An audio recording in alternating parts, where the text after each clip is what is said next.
বন্ধুরা, এই ওলটা কাটতে গিয়ে একটা ভয়ঙ্কর বিপদ ঘটে গেছিলো আমার সঙ্গে। তো আমার সঙ্গে কি ভয়ঙ্কর বিপদ ঘটেছিল সেটা আমি তোমাদেরকে পরে বলছি। তার আগে এই ওলটা আমি কিভাবে রান্না করব, কি রান্না করব সেটা আগে তোমাদেরকে বলি। তো অনেক তো ওলের তরকারি রান্না করে খেয়েছি, আজকে কিন্তু ওলের তরকারি রান্না করব না। এই ওলটাকে কিন্তু ভাতে দিয়ে সেদ্ধ করে আজকে বেশ ওল সেদ্ধ মাখা করব। তো এদিকে কিন্তু কড়াইতে আমি শুকনো লঙ্কাটা ভেজে নিয়েছি, ভাত কিন্তু তৈরি হয়ে গেছে রান্না। ভাতের থেকে কিন্তু ওলগুলো আমি বেছে বেছে নামিয়ে নিয়েছি। এবার কিন্তু ওল সেদ্ধটাকে আমি মাখবো।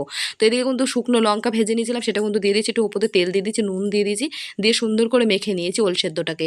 তো ওল সেদ্ধটা কিন্তু মাখা হয়ে গেছে। তো এই ওল সেদ্ধ কিন্তু গরম ভাত দিয়ে খেতে আমার দারুণ লাগে। তো আমার মা কিন্তু আগে এই ওল সেদ্ধ আর গরম ভাত দিত খেতে, সকালবেলা দারুণ লাগতো খেতে। তাই মায়ের মতন করে কিন্তু আজকে মাখা করলাম ওল সেদ্ধ। ওল সেদ্ধ দিয়ে ভাত খেতে কিন্তু আমার দারুণ লাগছিল। তো বন্ধুরা, যে ভয়ঙ্কর বিপদটা ঘটেছিল, কি হয়েছিল সেটাই তোমাদেরকে বলি। এই ওলটা কাটতে গিয়ে কিন্তু আমার 2 হাত পুরো লাল হয়ে গেছিল আর প্রচণ্ড চুলকাচ্ছিল। তো বন্ধুরা, তোমাদের সঙ্গেও কি এরকমটা হয়েছে? যদি হয়ে থাকে অবশ্যই কমেন্টে জানিও, আর কে কোথা থেকে ভিডিওটা দেখছো সেটাও কমেন্ট করে জানিও।